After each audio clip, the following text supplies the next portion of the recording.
বেহেশতের হুরদের সাথে নেক নারীদের বিতর্ক।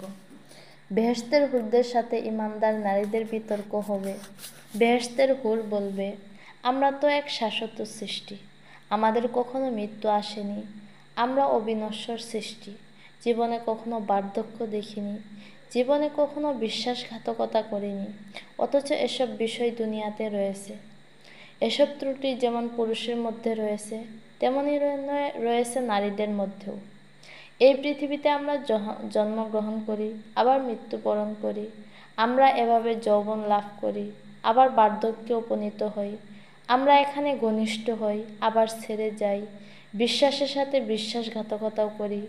বেহেশতি হুরদের এ কথার প্রেক্ষিতে বেহেশতি নারীগণ বলে উঠবে, আমরা তো দুনিয়াতে নামাজ পড়েছি, কিন্তু তোমরা কি নামাজ পড়েছ?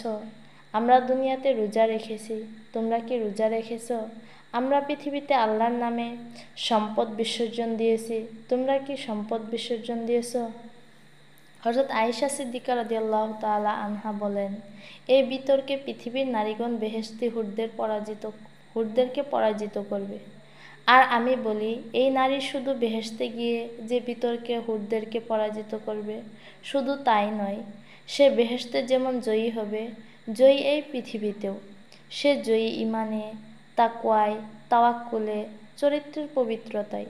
তাই বেহেশতের হুরগণ পৃথিবীর নারীদের উদ্দেশ্য বলবে, তোমরা তো পৃথিবীর সংকীর্ণতা পার করে এসেছ, তোমরা তো কবরের অন্ধকারের পেছনে ফেলে এসেছ, তোমরা মাটি থেকে সৃষ্টি হয়েছ, আবার মাটিতেই হারিয়ে গিয়েছ, কিন্তু আমাদের জন্মই হয়েছে জান্নাতুল ফেরদৌসে, আমাদের নিবাস এক চিরন্তর অট্টালিকায়।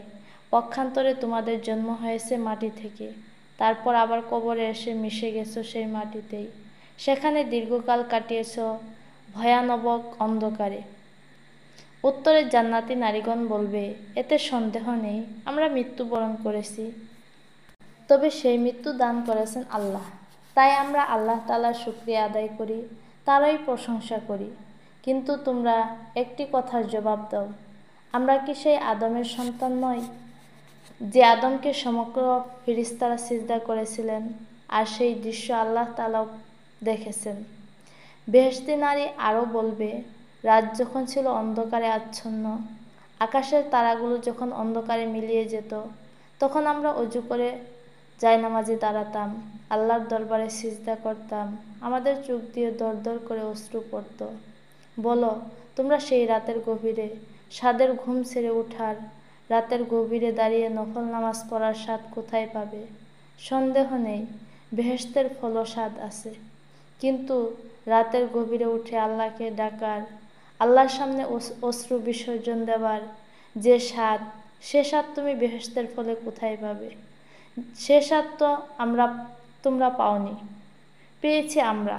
তাছাড়া আমরাই তো সেই ভাগ্যবতী কাফেলা, যাদের কুলে সম্মানিত নবীগণ লালিত হয়েছেন।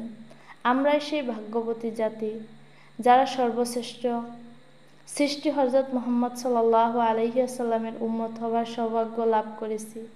তাছাড়া সর্বশ্রেষ্ঠ রাসূল সাল্লাল্লাহু আলাইহি ওয়াসাল্লাম আমাদের ঘরেই জন্ম লাভ করেছেন, আমরাই তাকে কোলে তুলে লালন পালন করেছি। তিনি আল্লাহর পক্ষ থেকে পাক কালাম বয়ে এনেছেন, আমাদেরকে বেহেশতের পথ দেখিয়েছেন। এভাবে বিতর্ক চলছে উভয়ের মাঝে। কে ফয়সালা দিবে? ফয়সালা ঘোষণা করবেন আল্লাহ, তিনি আরশ থেকে ফয়সালা ঘোষণা করবেন তার বান্দির পক্ষে। আল্লাহর ফয়সালা পেয়ে সগর্বে উঠে দাঁড়াবে জান্নাতি নারী, অপূর্ব রূপে উদ্ভাসিত হয়ে উঠবে সেই নারী, তার সে রূপ দেখে লজ্জায় সূর্য মাথা নত করতে বাধ্য হবে। মূলত এটাই আমাদের লক্ষ্য, এটাই আমাদের পথ, এ পথে আমাদেরকে চলতে হবে। আমরা এই পৃথিবীতে থাকতে আসিনি, এই পৃথিবী আমাদেরকে ছাড়তেই হবে। এই পৃথিবী একদিন ধ্বংস হয়ে যাবে, সুতরাং এই পৃথিবীর রূপ সৌন্দর্য যেন আমাদেরকে ধোকায় না ফেলে, আমরা যেন দুনিয়ার ধোকায় পড়ে আমাদের মঞ্জিল ভুলে না যাই। আল্লাহ আমাদের সবাইকে